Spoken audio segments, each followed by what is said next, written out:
नमस्कार, मैं दीपक शर्मा, मेरे यूट्यूब मंच पर आपका स्वागत है। दोस्तों, एक तरफ जहां देश में वक्फ कानून को लेकर हंगामा मचा हुआ है, आप कह सकते हैं कि सरकार और अदालत के बीच में, मोदी गवर्नमेंट और सुप्रीम कोर्ट के बीच में टकराव बढ़ता जा रहा है। और जो मुसलमान हैं, खासकर जो वक्फ कानून से परेशान हैं, उनको लगता है कि कहीं उनकी मस्जिदें, दरगाह या फिर मदरसे इस कानून के तहत छिन ना जाए। वो सड़कों पर उतरे हुए हैं। और इन सब के बीच मोदी जी 2 दिन की यात्रा में सऊदी अरब गए। सऊदी अरब यानी जहां मक्का और मदीना है। तो एक तरफ मोदी जी देश के मुसलमान और खासकर जो बेरोजगार हैं, युवा हैं, उनको पंचर वाला कह रहे हैं। और दूसरी तरफ सऊदी अरब में जो मक्का के कस्टोडियन हैं, क्राउन प्रिंस मोहम्मद सलमान, उनसे गले मिल रहे हैं। तो एक तरफ विदेश में गले मिल रहे हैं क्राउन प्रिंस से सऊदी अरब के, और दूसरी तरफ देश में जो मुसलमान हैं उनको सड़कों पर आने पर मजबूर कर रहे हैं। मोदी माशाल्लाह सऊदी अरब गए हैं तो वहां पर मोहम्मद बिन सलमान से या हबीबी बोल के मिलेंगे। अब दोस्तों, मोदी जी का जो दौरा है उसकी टाइमिंग बड़ी अहमियत रखती है। टाइमिंग इज़ वेरी इंपॉर्टेंट, बहुत इंपॉर्टेंट है टाइमिंग। लेकिन उसके अलावा भी एक और बात मैं आपके सामने रखना चाहता हूँ मोदी जी के बारे में। और वो बात यह है कि मोदी कोई भी निर्णय करते हैं, कोई भी फैसला करते हैं तो यूं ही नहीं करते। अगर एक कदम भी आगे बढ़ाते हैं तो उसके पीछे एक सोची समझी रणनीति होती है। अब सवाल इस बात का है कि वो जो सऊदी अरब गए और खासकर जद्दा में लैंड किए हैं, जिस रीजन में मक्का है, जी हाँ, काबा है जहाँ पर, वहीं पर उसी रीजन में वो लैंड किए। कई धर्मगुरुओं से मिलेंगे, क्राउन प्रिंस से मिलेंगे। वो मैसेज क्या देना चाह रहे हैं हिंदुस्तान के मुसलमानों को, ये एक बड़ी बात है। बहुत ही आप कह सकते हैं कम्प्लेक्स सिचुएशन है, क्योंकि ये मामला एक बहुत ही निर्णायक मोड़ पर आ गया है, जहां सुप्रीम कोर्ट कुछ और सोच रहा है और सरकार कुछ और सोच रही है वक्फ कानून को लेकर। अब इतना पेचीदा मसला है तो मैंने आज एक ऐसे शख्स को बुलाया है जो मोदी जी की रग रग से वाकिफ है, विदेश नीति से वाकिफ है, वो वक्फ कानून को भी समझते हैं, और उनका नाम यशवंत सिन्हा है। इस देश के विदेश मंत्री रहे, सऊदी अरब को भी समझते हैं, मोदी को भी समझते हैं, विदेश नीति भी समझते हैं, वो वित्त मंत्री भी रहे। और उन्होंने आज जिस तरह से मोदी के सारे धागे खोल दिए, कलाई खोल दी इस पूरे मामले में, आप सुनकर वाकई चौंक जाएंगे। इतनी हिम्मत जो यशवंत सिन्हा ने करी, कोई नेता नहीं कर सकता इस देश में आज के दौर में। अब यशवंत सिन्हा सिर्फ इस देश के विदेश मंत्री ही नहीं थे, इस देश के वो वित्त मंत्री ही नहीं थे, इस देश के वो सीनियर पॉलिटिशियन ही नहीं है, आईएएस ही नहीं है। वो दरअसल इस कॉन्स्टिट्यूशन के जो प्रोसीजर्स हैं, संविधान की जो प्रक्रिया है, जो कानून है, उसको भी बहुत अच्छी तरह जानते हैं। और मैंने उनसे पूछा कि ये साहब, ये जो उपराष्ट्रपति हैं, वाइस प्रेसिडेंट ऑफ इंडिया हैं, ये धनखड़ साहब, जो बार बार मोदी जी के लिए बल्लेबाजी कर रहे हैं और सीधा अटैक चीफ जस्टिस पर है, संजीव खन्ना पर है, जो फैसला सुना सकते हैं इस मामले में, क्योंकि इनकी अदालत में वक्फ का मामला चल रहा है, सुनवाई चल रही है। बार बार चीफ जस्टिस पर अटैक हो रहा है। क्या वाइस प्रेसिडेंट जो बोल रहे हैं वो सही है, गलत है? और सुनिएगा, चौंक जाएंगे जब यशवंत सिन्हा उपराष्ट्रपति के बारे में बोलेंगे। और मैंने एक चीज़ और उनसे कही, मैंने कहा, सिन्हा साहब, आप तो झारखंड से आते हैं, कई बार के सांसद रहे, आप ही के झारखंड में आप ही का जूनियर एक ज़माने में निशिकांत दुबे, वो आग उगल रहे हैं, वो तो सीधे सीधे धमकी दे रहे हैं, वो तो सीधे सीधे संजीव खन्ना के लिए कह रहे हैं कि साहब, संजीव खन्ना जिस तरह के फैसले दे रहे हैं उससे देश में धार्मिक युद्ध भड़क रहा है, ऐसी बातें कर रहे हैं। उस पर भी बहुत कुछ बोल गए यशवंत सिन्हा। इस इंटरव्यू की एक एक लाइन इंपॉर्टेंट है, वो चाहे वक्फ को लेकर हो, चाहे वो सुप्रीम कोर्ट को लेकर हो, चाहे वो सऊदी अरब को लेकर हो, चाहे वो उपराष्ट्रपति को लेकर हो। फैसला भी क्या होगा इसको भी लेकर बहुत सी बातें हैं। मुझे लगता है एक एक लाइन आपको सुननी चाहिए यशवंत सिन्हा की। Yashwant Sinha farmer finance minister, farmer foreign minister, देश के वित्त मंत्री रहे, देश के विदेश मंत्री। सुनिए, एक एक लाइन सुनिए, पिक्चर बिल्कुल क्लियर होगी। पहला सवाल यह है कि एक तरफ हम देख रहे हैं कि देश में चाहे मुंबई हो, अहमदाबाद हो, दिल्ली हो, कोलकाता हो, हर जगह धरने, प्रदर्शन, यहां तक कि मुर्शिदाबाद में प्रोटेस्ट में हिंसा भी हो गई। तो एक तरफ तो वक्फ कानून को लेकर मुसलमान सड़कों पर हैं और मोदी जी सऊदी अरब है, बादशाह से मिलने जा रहे हैं, क्राउन प्रिंस से मिलने जा रहे हैं, सलमान साहब से, जिनके पास मक्का मदीने की चाबी है। और इत्तेफाक से इस बार जद्दा में उनका जहाज उतरा है जो मक्का रीजन में आता है। तो मोदी जी सऊदी अरब में और पीछे जो मुसलमान हैं वो प्रोटेस्ट कर रहे हैं। ये संदेश क्या देना चाह रहे हैं मोदी जी? क्या संदेश देना चाह रहे हैं देश के मुसलमानों को या दुनिया के मुसलमानों को? दीपक जी, एक बात हमको बराबर ध्यान में रखना चाहिए, वो ये है कि मोदी जी कभी भी कोई काम बिना पूरी तरह से सोचे समझे नहीं करते। उनकी हर चाल के पीछे एक गहरी सोच होती है। अब वो सोच उनकी अपनी है या उनके जो सलाहकार हैं उनकी सोच है, मैं नहीं जानता हूँ। लेकिन इतना तो हम लोगों ने शुरू से देखा है कि वो जो भी उनकी एक्टिविटी होती है उसके पीछे एक सोच होती है। आपने बिल्कुल ठीक कहा, देखने में ये बिल्कुल एक विरोधाभास जैसा दिखता है कि यहाँ पर हमारे मुल्क में मुसलमान उद्वेलित है। उद्वेलित होने का कारण है वक्फ का नया कानून, और ये जानबूझ के किया गया क्योंकि मोदी जी चाहते थे कि मुसलमान उद्वेलित हो। मोदी जी चाहते थे कि हिंदुओं के बीच में ये मैसेज जाए कि मोदी जी एक बार फिर मुसलमानों को परेशान कर रहे हैं, तो उससे उनका हिंदू वोट बढ़ेगा। तो ये यहाँ की सोची समझी रणनीति थी। लेकिन वो विदेश जा रहे हैं और वो भी जद्दा जा रहे हैं, सऊदी अरेबिया जा रहे हैं, वहां के रूलर से गले मिल रहे हैं, तो ये दिखाना चाहते हैं कि तुम कितने भी उद्वेलित क्यों ना हो जाओ, देखो तुम्हारे जो आका हैं, जैसा आपने कहा कि जिसके पास मक्का मदीना की चाबी है, जी हाँ, कस्टोडियन ऑफ होली मॉस्क। हाँ, तो हम जी उनके कितने नजदीक हैं और दुनिया में एक मैसेज भेजना चाहते हैं कि भारत देश का मुसलमान क्या सोच रहा है उस पर मत जाओ। देखो हम कितने सेक्युलर हैं और कैसे हम मुस्लिम देशों को कल्टीवेट कर रहे हैं।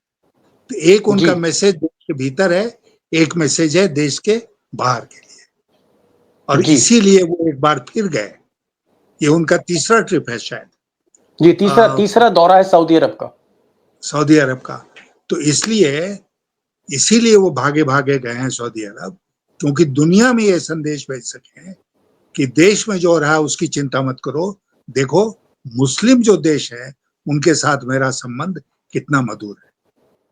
क्या आपको लगता है सिन्हा साहब, क्योंकि आप विदेश मंत्री रहे इस देश में वाजपेयी सरकार में और विदेश नीति को आप बहुत अच्छी तरह से समझते हैं, जितने भी हमारे दर्शक देख रहे हैं उन सब में आप, मैं कहूँगा, एक एक्सपर्ट हैं और हमारा सौभाग्य कि आप आए ऐसे विषय पर।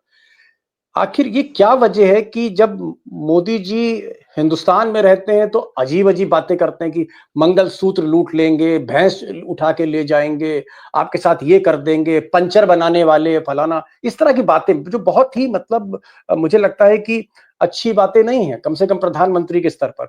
और कभी-कभी ये भी कह देते हैं कि भाई कपड़ों से पहचान हो जाती। तो एक तरफ नज़रिया ऐसा रहता है, लेकिन जब विदेश में होते हैं, सऊदी अरब इस्लामिक रिपब्लिक, इस्लामिक मोनार्ची है, बादशाहत है वहां पर। सऊदी अरब हो या फिर ओमान हो या फिर यूएई हो, यूनाइटेड अरब एमिरेट्स हो या फिर कतर हो, जो भी यहाँ के बादशाह होते हैं ऐसा गले मिलते हैं साहब, ऐसा गले मिलते हैं, ऐसे तो अली मियां भी नहीं मिलते थे। तो ये क्या वजह है, मतलब ये क्या दिखाना चाह रहे हैं मोदी जी? जैसा मैं आपसे कह रहा था कि मोदी जी देश में एक पॉलिसी और एक छवि के आधार पर काम कर रहे हैं। वो छवि है कि हिंदुओं को खुश करो, मुसलमानों को परेशान करके। हिंदुओं का कोई भला हो या ना हो, लेकिन वो इसी में खुशी मनाएगा कि मोदी मुसलमानों को परेशान कर रहे हैं। तो ये मैसेज वो देश के भीतर देना चाहते हैं और ये छवि बनाना अपने चाहते हैं वोटर को। जी अपने वोटर को। अंतर्राष्ट्रीय स्तर पर ये नहीं चलेगा, इसीलिए अंतर्राष्ट्रीय स्तर पर वो ये दिखाना चाहते हैं दुनिया के बाकी देशों को कि देखो मुस्लिम देशों के साथ हमारा कितना मधुर संबंध है और हम कैसे उनके इतने नजदीक हैं। इसलिए हमारे देश के भीतर जो हमारी छवि उनके मुताबिक बिगाड़ने का कुछ लोग प्रयास कर रहे हैं, उस पर मत जाओ। हमारी जो अंतर्राष्ट्रीय छवि है मुस्लिम देशों के बीच में, उस पर जाओ। लेकिन मुझे लगता है कि ये बेमानी एक्सरसाइज है, क्योंकि इससे कोई फायदा होने वाला नहीं है। अब उन्होंने इच्छा व्यक्त करी होगी कि वो सऊदी अरेबिया जाना चाहते हैं तो गए, लेकिन इससे देश का जो मुसलमान है वो बहुत प्रभावित हो जाएगा, ये मैं नहीं मानता हूँ। वक्फ जी का जो कानून है, जो अब सुप्रीम कोर्ट में है, उसके कॉन्स्टिट्यूशनल या अनकॉन्स्टिट्यूशनल होने पर इसका कोई असर पड़ेगा, ये मैं नहीं मानता हूँ। और जी इसलिए इस बार मुझे लगता है कि मोदी जी जो एक अचीव करना चाहते हैं, हासिल करना चाहते हैं, देश के भीतर एक छवि, देश के बाहर दूसरी छवि, उसमें उनको सफलता नहीं मिलेगी। मैं आऊँगा, मैं वाइस प्रेसिडेंट पर भी आऊँगा, मैं निशिकांत दुबे पर भी आऊँगा, जो आपके झारखंड बार के सांसद बीजेपी के हैं। आपके तो आप कह सकते हैं आपसे तो बहुत ही जूनियर हैं। उन्होंने जिस तरह की टिप्पणियाँ चीफ जस्टिस पे की, डराया, धमकाया, उस पर मैं आऊँगा। लेकिन क्योंकि आप विदेश मंत्री रहे, इस देश के वित्त मंत्री, फाइनेंस मिनिस्ट्री और finance minister and foreign minister, इसलिए एक सवाल मेरा बड़ा लाज़मी है सिन्हा साहब। सवाल ये है कि मैं आज पढ़ रहा था कुछ बहुत ही न्यूट्रल न्यूज़पेपर्स, उनका ये कहना है कि मोदी जी के जो मित्र हैं गौतम अडानी साहब, वो बहुत लार्ज स्केल पर कुछ पार्टनरशिप करना चाह रहे हैं सऊदी अरब की जो सबसे बड़ी कंपनी है अरामको, ऑयल देखती है, सब कुछ देखती है, सबसे बड़ी कंपनी है। तो क्या अडानी के मसले में भी कुछ पैरवी कर देंगे? और क्या प्रधानमंत्री अगर चाह जाए तो अपने चहेते बिजनेसमैन को क्या वो सऊदी अरब के क्राउन प्रिंस से कह के कुछ फेवर करा सकता है? क्या आपको लगता है कि कहीं ना कहीं अडानी का भी एजेंडा हो सकता है? ऐसा आपको शक होता है? बिल्कुल बिल्कुल हो सकता है। और अंग्रेजी में कहावत है ना, जिसको मैं थोड़ा भिन्न करके अगर आपसे कहूं कि if ji Modi comes can Adani be far behind. अगर मोदी जी आते हैं तो क्या अडानी पीछे छूट जाएंगे? नहीं। मोदी कई ऐसे ट्रिप्स में गए हैं जहां वो अदानी के बिजनेस को प्रमोट करने के लिए, और इसीलिए मुझे कोई आश्चर्य नहीं होगा अगर ये जो उनका सऊदी अरेबिया का विजिट है, इसके पीछे भी अडानी का कोई इंटरेस्ट हो, और उस इंटरेस्ट को प्रमोट करने के लिए मोदी जी सऊदी अरेबिया के दौरे पर एक बार फिर गए। ठीक है। आप जब विदेश मंत्री थे, आप जब सऊदी अरब में या अमेरिका में प्रेसिडेंट से मिलते थे या रशिया जाते थे या ब्रिटेन जाते थे, तो क्या आपके जो प्राइम मिनिस्टर थे उस वक़्त वो कहते थे कि साहब ये फलाना कॉर्पोरेट है, इस अडानी के धंधे को हमें आगे बढ़ाना है? कभी ऐसा हुआ कि मिस्टर वाजपेयी ने आपको फ़ोन करके कहा कि मिस्टर यशवंत सिन्हा, ज़रा ये मिस्टर अडानी या मिस्टर ए, बी, सी हैं, ज़रा इनका धंधा, इनको ज़रा टेंडर दिलवा दो जाके श्रीलंका, बांग्लादेश में, या ऐसा कभी कहा वाजपेयी साहब ने?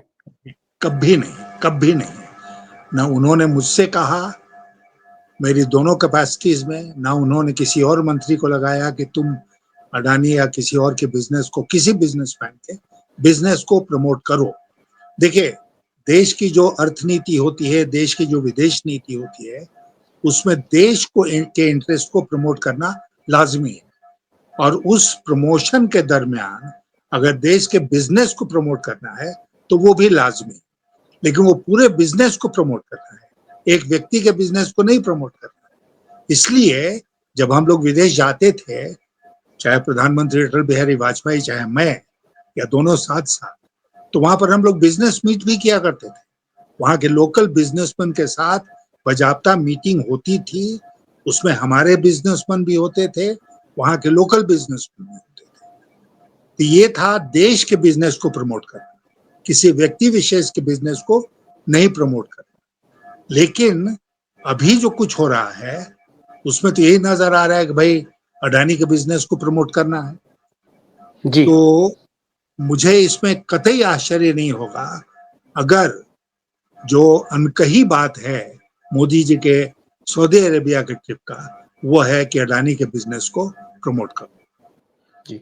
एक और चीज़ पूछना चाहूँगा, वो क्योंकि मैंने कहा ना भाई, बड़ा मेरी खुशकिस्मती है दोस्तों की, भाई विदेश मंत्री साहब बैठे हुए, तो मैंने कहा ये भी पूछ लूँ आपसे ये बताइए, एक बड़ा ढिंढोरा पिटता है, सोशल मीडिया पे चलता है कि साहब मोदी जी सऊदी अरब गए, लाल कालीन बिछ गई, हवाई जहाज से जो है पूरी सिक्योरिटी दी जा रही है और क्राउन प्रिंस जो हैं वो आएंगे मिलने और उनके कोई भाई मिलने आएंगे। इस तरह की जो बातें होती है कि मोदी जी साहब ब्रिटेन में गए तो वहां ऐसा हो गया जो कभी नहीं हुआ, ना नेहरू के साथ ना वाजपेयी के साथ। तो क्या मैं सऊदी अरब पे ही बात करूं, क्या सऊदी अरब का जो हमारे साथ रिश्ता था, चाहे वो वाजपेयी हो, चाहे वो मनमोहन सिंह हो, चाहे वो इंदिरा गांधी हो, क्या इसी तरह का रहा, या मोदी जी के लिए कुछ खास लाल कालीनें बिछाई जाती हैं? बराबर खास बराबर खास रहा। मैं आपको याद दिलाऊं कि मैं तो सऊदी अरेबिया नहीं गया विदेश मंत्री रहते हुए, लेकिन मेरे पूर्ववर्ती जो विदेश मंत्री थे जसवंत सिंह जी, वो गए थे सऊदी अरेबिया, और वहां से सऊदी अरेबिया ने उनको 2 घोड़े दिए जो ओके। बहुत बढ़िया नस्ल के घोड़े थे। और अरबी वो घोड़े। इसलिए, हाँ, वो इसलिए जसवंत सिंह जी को उन्होंने दिया क्योंकि जसवंत सिंह के बारे में विख्यात था कि वो घुड़सवारी के बहुत शौकीन है, तो इसलिए उनको ये 2 घोड़े दिए गए।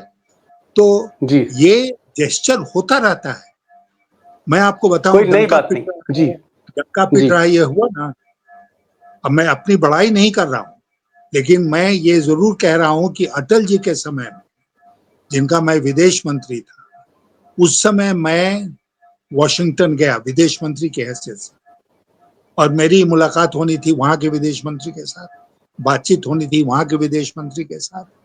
लेकिन जब मैं वॉशिंगटन पहुंचा तो हमको हमारे राजदूत ने खबर करी, एयरपोर्ट पर ही ये सूचना दी कि आपका पहला अपॉइंटमेंट कल सुबह व्हाइट हाउस में है, क्योंकि उस समय के अमेरिका के राष्ट्रपति बुश जो हैं वो आपसे जॉर्ज मिलना बुश। चाहते जी। जॉर्ज बुश आपसे मिलना चाहते हैं। तो मैं सबसे पहले व्हाइट हाउस गया, जहां पर कि हमारी मुलाकात 20 मिनट की मुलाकात हुई अमेरिका के राष्ट्रपति जॉर्ज डब्ल्यू बुश के साथ। और वहां पर पूरा जो उनका विदेश विभाग था, उनका नेशनल सिक्योरिटी, सारे लोग वहां मौजूद थे। जी। तो उसका डंका तो हमने नहीं पीटा। मैं आपसे ये आज के दिन कहना चाहता हूं कि I am the only foreign minister of India जिसको व्हाइट हाउस में बुलाया गया था for a bilateral meeting with the जी। President of the US. तो उस समय तो बड़ी नहीं बात। हंगामा किया कि हाँ, आपने डंका आपने पीट। कहीं ना, आपने ना कहीं सेल्फी डाली, ना आपने कोई तस्वीर डाली, और ना ही आपने पोस्टर लगवाए और ना ही ढोल पीटे। खैर, मैं अब असली विषय पर आ रहा हूं, जी क्योंकि आप कई बरसों बरस तक कैबिनेट मिनिस्टर रहे, सीनियर मिनिस्टर रहे, कई सरकारों में रहे आप, तो मुझे लगा कि ये सवाल भी पूछ ही लेता हूं, बड़ा लाजमी है। उपराष्ट्रपति, वाइस प्रेसिडेंट ऑफ इंडिया, वो ये कहते हैं, धनखड़ साहब, मोदी जी के करीबी, कि साहब सुप्रीम कोर्ट तो न्यूक्लियर मिसाइल दाग रहा है सरकार, और सुप्रीम कोर्ट के जो चीफ जस्टिस हैं वो बाउंड्री जो है वो लांघ रहे हैं, और वो सुप्रीम पार्लियामेंट बनते जा रहे हैं। बहुत सी ऐसी टिप्पणियां की जिनको लोग कह रहे हैं, जानकार कह रहे हैं कि आपत्तिजनक है। क्या वाइस प्रेसिडेंट ऑफ इंडिया, उपराष्ट्रपति को इस तरह का आचरण करना चाहिए? देश के चीफ जस्टिस पर इस तरह की बातें करनी चाहिए? सुप्रीम कोर्ट पर इस तरह की बातें होनी चाहिए? क्या ये सही है या गलत है, यशवंत सिन्हा साहब?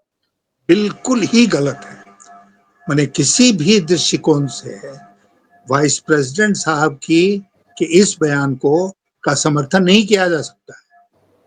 वो सारी सीमाओं को लांघ कर जिस तरह जुडिशरी पर अटैक कर रहे हैं, वो बिल्कुल ही गलत है, और कहीं किसी क्वार्टर से उसको समर्थन नहीं मिलना चाहिए। आज मैंने एक ट्वीट किया है जिसमें मैंने ये कहा है कि हमारे उपराष्ट्रपति महोदय जो ये कह रहे हैं कि पार्लियामेंट सुप्रीम है, वो भूल रहे हैं कि हमारे संविधान में एक बैलेंस है। एक बैलेंस है किसके बीच में? कार्यपालिका के बीच में, संसद के बीच में जो लेजिस्लेचर है, और जुडिशरी के बीच में। इन तीनों के बीच में एक बैलेंस है, और इस बैलेंस को मैं मानता हूं कि ये संविधान का बेसिक स्ट्रक्चर है कि तीनों के बीच में बैलेंस रहेगा, और तीनों संतुलित ढंग से, बैलेंस ढंग से अपना अपना काम करेंगे। कौन सुपीरियर है, कौन ये है, ये कहने का क्या मतलब?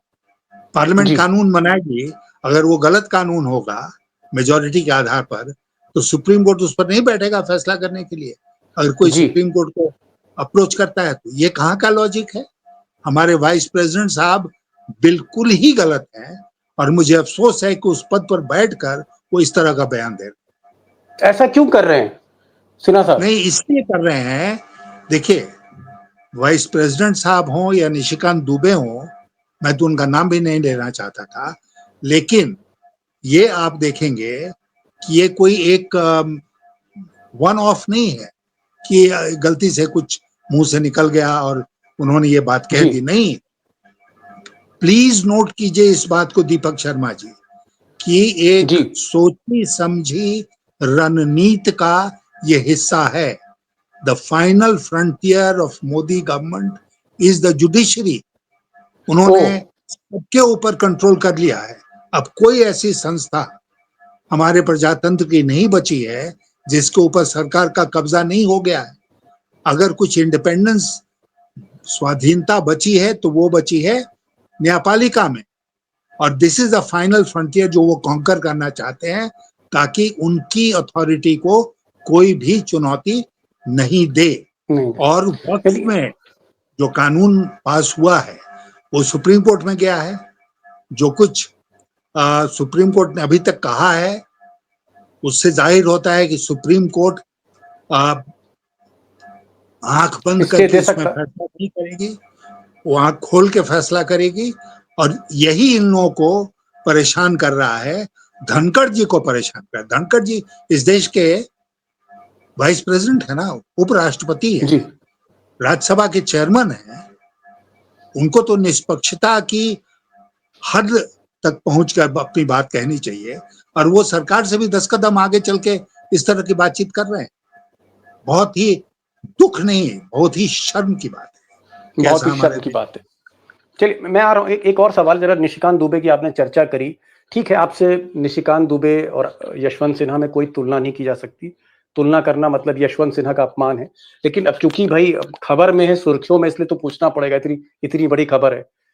निशिकांत दुबे ने ये कहा, निशिकांत दुबे बीजेपी के एमपी ने कहा, अमित शाह के करीबी हैं, कि साहब ये जो चीफ जस्टिस है संजीव खन्ना, ये इस तरह के फैसले दे रहा है कि ये धार्मिक युद्ध भड़का रहा है, धार्मिक युद्ध भड़का रहा है चीफ जस्टिस ऑफ इंडिया, ये बोला है।